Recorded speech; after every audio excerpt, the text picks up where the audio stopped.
Hello ફૂડી friends, કૃષ્ણકા kitchen ખજાનામાં તમારું સ્વાગત છે.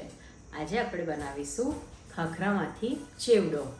જો તમને મારા વિડીયોઝ પસંદ આવતા હોય તો લાઈક કરો, શેર કરો અને સબસ્ક્રાઈબ કરો. ખાખરાના ટુકડા મારી પાસે પડ્યા છે, તો હવે આપણે એને આવી રીતે થેલીમાં રાખી અને ક્રશ કરી દઈશું. આ એકદમ ઇઝી ટ્રીક છે. થેલીમાં રાખીને ક્રશ કરવાથી તમને હાથમાં પણ વાગતું નથી અને એકદમ સરસ આપણો ભૂક્કો રેડી થઈ છે. આવી રીતના આપણે થોડોક બારીક ભૂક્કો રેડી કરવાનો છે. હવે ખાખરાના ભૂક્કાને બાઉલમાં ટ્રાન્સફર કરી દઈશું. ખાખરાના ચેવડાનો મસાલો બનાવીએ.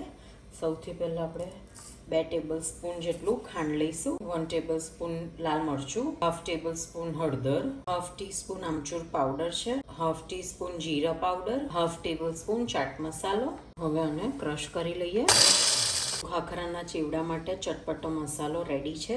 આ સેમ મસાલો તમે મમરામાં અને પૌવામાં પણ યુઝ કરી શકો છો, પણ એની અંદર ખાંડ અને આમચૂરની ક્વોન્ટિટી તમારે ડબલ કરી દેવાની. હવે પેનની અંદર ઘી લઈશું. ખાખરાના ચેવડામાં ઘી ખૂબ જ સરસ લાગે છે. જો તમારે વધારે દિવસે સ્ટોર કરવો હોય તો તમે તેલમાં પણ આ ચવાણું બનાવી શકો છો. ઘી ઓગળે એટલે લઈશું તલ. એડ કરીશું ખાખરાનો ભૂક્કો. ખાખરામાં ઓલરેડી મીઠું હોય છે એટલે થોડુંક જ મીઠું એડ કરવું. હવે મિક્સ કરી લઈએ. હવે ગેસ બંધ કરી દઈએ અને આપણો ચટપટો મસાલો એડ કરી દઈએ. મસાલો તમે તમારા ટેસ્ટ અકોર્ડિંગલી પ્લસ માઇનસ કરી શકો છો. અહીં મેં 3 ટેબલ સ્પૂન જેટલો મસાલો એડ કર્યો છે. મસાલો સરસ મિક્સ થઈ ગયો છે.